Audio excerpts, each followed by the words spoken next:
자, 그러면은 이제 다시 2차 대전부터 시작을 하죠. 이제 2차 대전이 터졌어요. 아까 전에 전편에서 말씀드렸다시피 2차 대전의 경제적 효과는 1차 대전과는 사뭇 달랐습니다. 왜냐하면 전쟁이 우리 근처에서 터진 거예요. 쉽게 얘기해서.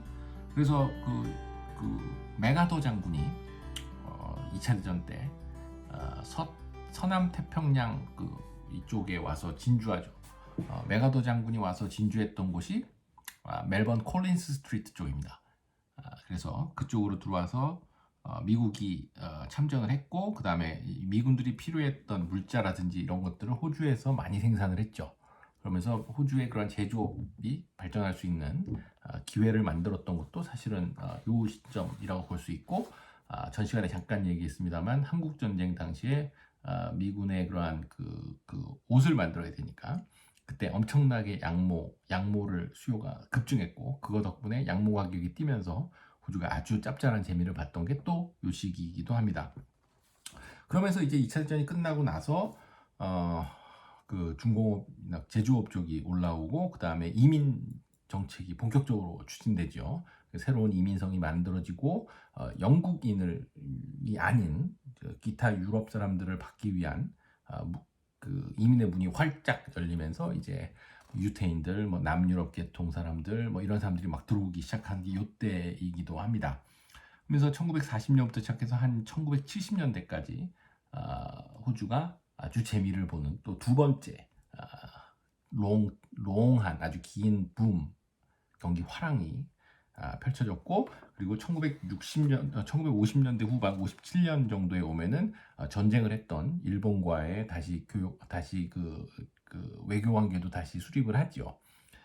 그러면서 일본이 어떻게 보면은 그 전후에 강력한 경제 성장을 하면서 거기에 필요했던 많은 원자재들이라든지 이런 것들을 또 제공하면서 호주가 짭짤한 재미를 받고, 60년대 들어서부터 새로운 광물들이 개발되기 시작합니다. 보크사이트라든지 아연, 구리, 각종 이런 것들이 새로 개발되면서 광산 붐이 일어나게 되는 계기가 됐던 시기가 바로 요 시기이기도 합니다.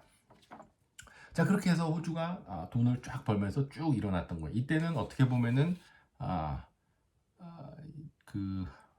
일종의 다쳤다고 봐야죠. 왜냐하면은 1890년대까지는 호주가 막 약물 수출하면서 이렇게 컸다면은 이 1940년부터 시작해서 한 70년대 사이에는 제조업을 보호하기 위한 관세 장벽을 딱 치고 시작을 한 거예요. 그렇기 때문에 약간 조금 다른 느낌이 나죠. 자, 그 다음에 이제 다음 시기가 바로 이제 1970년부터 시작해서 한 1990년대 초반 90년까지라고 보실 수 있으니까 70년, 80년대를 말합니다. 이게 바로 이 밥 호크와 그 다음에 폴 키팅과 그 다음에 말콤 프레이저, 그 다음에 고 위틀러 요 시대라고 보시면 돼요. 이때 가장 큰 거는 스태그플레이션이라고 하는 겁니다. 그러니까 기존의 경제학에서는 물가가 올라가면은 경기가 막 화랑이 됐기 때문에 물가가 올라가는 거죠. 그러니까 실업률이 떨어지고 대신 물가가 올라가는, 그러니까 실업률이 떨어져야지 물가가 올라간다고 생각한 거예요. 그런데 1970년대부터 이 스태그플레이션은 실업률도 올라가면서 물가도 올라가는 현상이 발생한 거죠. 그러니까 기존의 경제학자들의 입장에서는 이게 뭐지? 이렇게 된 거예요. 그러니까 기존의 케인지안이라고 하는 케인즈 학파들이 생각했던, 야, 경기가 안 좋다. 그러면은 재정을 풀어. 댐도 짓고 테네시가 뉴딜 하는 거 아닙니까? 쉽게 얘기해서. 그런데 이제는 그렇게도 못해요. 경기가 안 좋고 실업률이 느는데 그걸 하기 위해서 재정 정책을 폈다가는 지금 물가가 이미 너무 많이 오른 상태이기 때문에 이 인플레이션을 감당을 못하는 거예요. 이 시기에 되면. 그러면서 이거를 깨기 위해서 나왔던 새로운 학파들이 이제 통화주의 학파들, 그러니까 밀턴 프리드만을 시작으로 하는 통화주의 학파들이 나와서 이제는 재정 정책이 아닌 통화 정책을 통해서 이거를 해결하려고 나오죠. 거기에는 밀턴 프리드만, 그다음에 하이아크 이런 사람들이 이제 나오게 되는 계기가 되고, 그게 다시 이제 신자유주의 쪽으로 넘어오게 되는 계기가 되는 겁니다.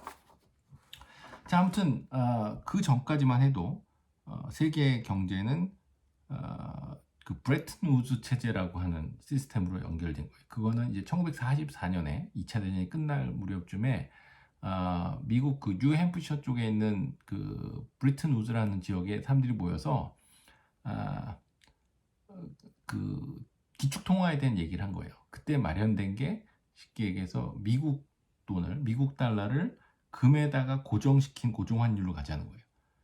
그러니까 그 당시에 미국 달러 1달러는 미국 달러 1달러가 아니라 미국 달러 35달러를 가지고 가면은 미국 은행에다가 미국 중앙은행에 주면은 금 1아운스를 주는 거예요. 금 1아운스는 28g 정도 됩니다. 그러니까 금 28g을 가져가면은 35달러를 주거나 아니면 내가 집에 있는 35달러를 들고 가면은 금 1아운스를 나한테 줘야 되는 거라고 보시면 됩니다. 그런데 그 당시에 유럽에서 경기가 막 그 2차 대전 이후에 유럽에서 경기가 일어나고 일본이 일어나고 서독이 막 일어나고 이러면서 그거에 대한 모든 그 공급을 그렇게 그쪽에서 경기가 살아날 수 있게 하는 뭔가 그러한 그 추동력은 다 미국에서 나온 거거든요. 그러니까 미국에서 돈을 대줬고 미국에서 물건을 사줬고 그러니까 유럽이 서독이라든지 일본이라든지 이런 데서 만든 제품들을 미국이 다 사줬기 때문에 걔네들이 발전할 수 있었던 거잖아요. 그러니까 걔네들 입장에서는 막 교역이 커지고 이러니까 미국 돈이 계속 필요한 거예요. 미국 돈 쉽게 얘기해서. 근데 이제 미국 돈을 계속 찍어내서다 보니까 미국은 재정 적자도 커지고 무역 적자도 커지고 그러니까 그 쌍둥이 적자라고 하는 이게 막 불어나게 되는 겁니다. 전 세계를 끌고 가야 되니까 미국 입장에서. 근데 미국은 브레튼 우드 체제에 의해서 35달러를 가져가면 금을 줘야 돼. 근데 이제는 돈이 너무 많이 풀리니까 그게 안 될 것 같은 거예요. 그러니까 유럽 애들이나 이런 애들이 봤을 때 야 미국 쟤네들 금 그렇게 없는 것 같은데 야, 내가 지금이라도 빨리 갖다 던져야 되는 거 아니야 이 달러를 이렇게 되는 분위기가 이루어지자 그때 이제 닉슨 대통령이 닉슨이 1971년 8월 15일 날 8.15 독립선언을 하듯이 이 양반이 야 우리 이제부터 금 안 죽다 우리 금 없다 야 이제부터 금 없어 그런 거 안 해 이렇게 된 거예요. 그러면서 이 금태환을 정지시켜버리는 선언을 하죠. 그리고 그 고정환율제를 변동환율제로 바꿔버리는 겁니다. 우리 금 그렇게 금에다 묶으면 안 돼. 실제로 이 전에 아까 얘기했던 전 시간에 얘기했던 왜 잭 랭이라고 하는 그 뉴사우스 웨일즈의 노동당 주지사였던 사람 있죠. 그 사람은 그 당시에 금본위제에서 상품본위제로 바꾸자고까지 했어요. 그 말은 골드에 연동시키는 게 아니라 그 나라가 만들어내는 굿즈 상품에다가 연동해서 화폐를 찍어내자라는 거죠. 그렇듯이 뭔가 새로운 방법을 추구했던 사람들이 또 그 잭 랭이었던 사람이기도 하지만 71년에 와서 닉슨은 그런 거 필요 없어. 우리는 그냥 없애고 미국 달러를 가지고 우리가 계속 기축통화를 쓸 거고 변동 대신 시장에서의 미국 달러의 수요와 이거에 따라서 미국 달러가 결정되는 거야. 라고 시작한 게 바로 이제 브레튼 우드 체제가 무너지게 되는 계기가 된 겁니다. 1970년대. 자 그러면서 이제 1970년대, 80년대는 뭐랄까 그 관세 인하와 그 다음에 규제를 철폐하고 각종 금융에 붙어 있었던 규제를 철폐하고 그 다음에 공기업들이 민영화되고 그 다음에 환율이 이제 고정환율에서 변동환율로 바뀌고 그러니까 그런 전 세계적으로 그런 바람이 불었던 거기에서 호주도 예외일 수 없었던 거죠. 그래서 1983년에 나중에 다음 시간에 제가 이제 그 밥 호크 편에 다룰 때 밥 호크의 가장 큰 업적이라고 했을 때 두 가지만을 꼽자면은 저는 경제적인 업적에서 뭐 그게 가장 큰 업적입니다만 첫 번째가 이제 플로팅 달러 그러니까 호주 달러를 변동환율 제도로 바꾼 겁니다. 그게 1983년이에요. 되자마자 그냥 진행한 거예요. 그러니까 그 당시만 해도 호주 수상 그러니까 호주 총리, 그다음에 호주의 중앙은행장, 호주의 재무장관, 호주의 트레저리 이런 사람들이 아침마다 모여서 야 오늘은 금리 어떻게 할 거야? 야 금리 몇 프로에 묶어놓고 야 오늘 환율은 어떻게 할까? 환율 여기에 묶어놓고 이런 거를 다 결정한 거예요. 중앙은행 그리고 야 저기 요즘 웨이지는 어때? 웨이지는 그 중앙에서 이 정도로 결정하고 이런 것들을 다 정부가 그 규제를 하고 그거를 관리하던 시스템이었던 겁니다. 그게 이제 시장에 맡겨지게 되고 전부 다 그 시장의 힘으로 넘어오게 되는 시기가 바로 이 70년, 80년대라고 보시면 돼요.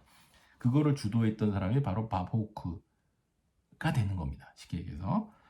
자, 그렇게 해서 그런 시대를 겪었고 이제 다시 이제 1990년대, 91년도에 이제 호주는 전 세계적인 그 자산 거품이 꺼지면서, 그러니까 이때는 막 경기가 다시 90년대, 80년대 그거를 거치고 80년대 미국 같은 경우는 이제 레이거노믹스를 거치면서 미국도 경기가 막 살아나고 일본 장난 아니었고, 그러면서 이제 일본이 그때 막 그 자산 가격이 막 올라가다가 이제 1990년대 초에 깨지게 되는 거죠. 미국도 이제 1987년에 블랙 먼데이가 되면서 이제 또 깨지게 되고, 이게 바로 경기가 호황이 되면서 자산 가격에 버블이 생기게 된, 그게 깨지게 되는 계기가 바로 90년대 초반의 세계 경기 침체입니다. 이때 호주도 예외는 아니었고, 그 당시에 그 폴 키팅의 가장 유명했던 말, 그러니까 The recession we had to have, 그러니까 이건 우리가 피해갈 수 없는 리세션이다라고 했던 굉장히 유명한 대사가 있죠. 그러고 나서 이제 1900년대 중반부터 시작해서, 그러니까 그 가장 좋은 시절을 보냈던 게 어떻게 보면 그 다음에 다룰 존 하워드 시대인데, 그 1990년대 중반부터 시작해서 다시 이제 경기가 쫙 붐이 일어납니다. 그러니까 1991년도에 호주의 그 경기 침체는 지금까지 호주의 마지막 경기 침체라고 리세션이라고 보시면 돼요. 물론 최근에 이 코로나 덕분에 그 호주에 경기 침체가 있었죠. 여기서 말하는 이 리세션이라고 하는 거는 호주에서 말하는, 미국도 마찬가지입니다만, 여기서 리세션은 2분기 연속으로 경제 성장률이 마이너스를 기록하면 그걸 리세션이라고 합니다. 근데 이번엔 당연히 리세션이죠. 근데 이거는 이제 코로나라는 외생적인 것 때문에 발생한 거고, 그다음 91년도는 경제적인 문제, 그러니까 자산 가격 버블이 생기면서 발생한 거죠. 그런데 지금은 사실은 지금도 그렇게 만만한 시절은 아니라고 봐야죠. 그 당시에 1991년도, 90년대 초반에 호주의 금리가 몇 프로였냐면은 약 한 17%대 이상 됐었습니다. 캐시레이트, 금리가, 시장 금리가. 그러니까 경기가 안 좋아져서 실업률이 늘고 막 경기가 다운되고 자산 버블이 꺼지면서 경기가 안 좋았을 때 그거를 방어할 수 있는 금리의 버퍼가 충분했어요. 그러면서 금리를 축축축 낮추면서 경기를 방어했죠. 그죠? 근데 지금 시점은 2007년도 그 GFC, 글로벌 파이낸스 크라이시스 때 이미 한번 금융 쪽에서 문제가 생기면서 거기에다가 전 세계가 돈을 때려 부었습니다. 양적 완화 정책을 펼쳤죠. 그러니까 쭉 떨어졌어요.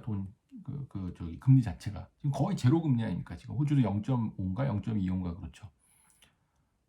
이제는 여기서 만약에 경기 침체가 왔을 때는 금리 버퍼가 없다고 봐야 돼요. 이제는 그러면은 돈이 이렇게 풀렸는데, 돈이 이렇게 막 난리도 아니죠. 돈 푼 게 전 세계적으로 특히 선진국들 쪽에서. 이게 코로나 전에 쉽게 얘기해서 그 미국 쪽에서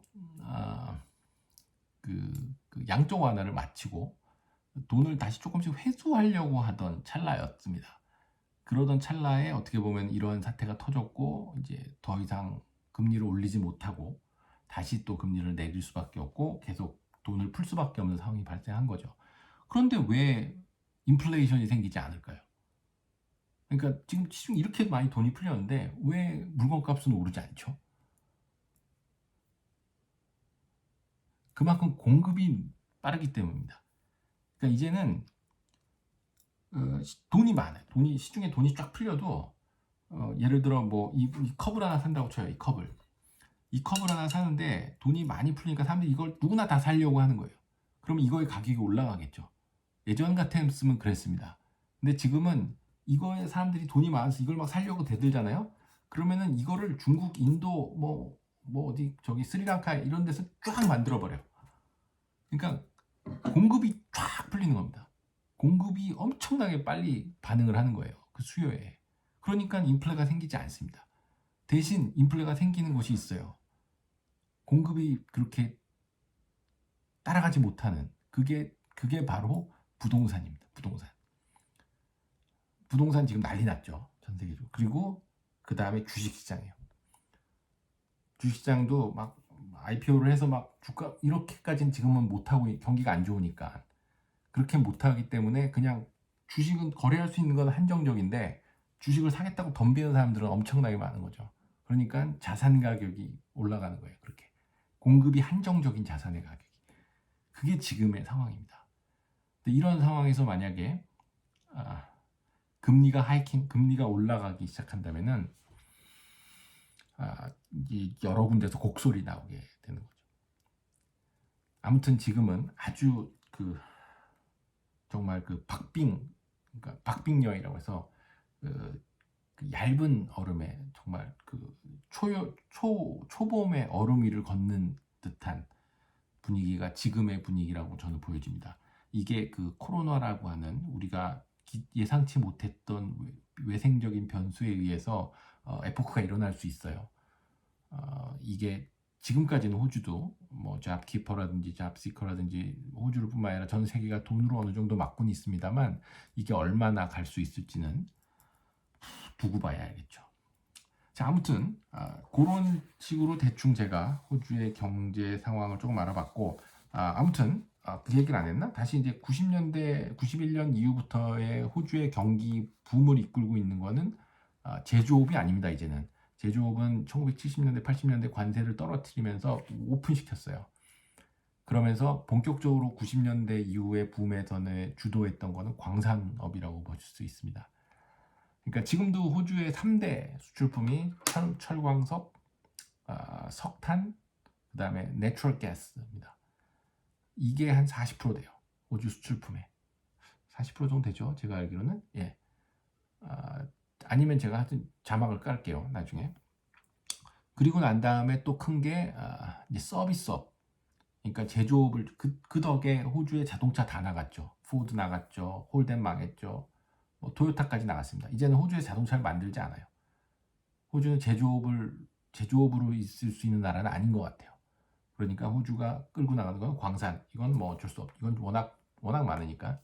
그 다음이 서비스업입니다. 제조업을 대신해서 이제는 90년대부터는 그 서비스업을 주도하고 있는 게 제가 있는 관광. 그 다음이 교육산업입니다. 그게 바로 제조업을 대체해서 호주가 먹고 살 수 있는 길이라고 봐야 될 것 같습니다. 자, 그러면은 오늘 바포크에 들어가기 앞서서 잠깐 호주의 경제사를 그냥 제가 생각난 대로 그냥 잠깐 한 사이에 읊어봤습니다. 자, 그러면은 다음 시간에 본격적으로 우리 바포크 얘기 한 2편 정도로 나누지 않을까 그렇게 생각됩니다. 자, 그러면 다음에 뵙겠습니다. 감사합니다.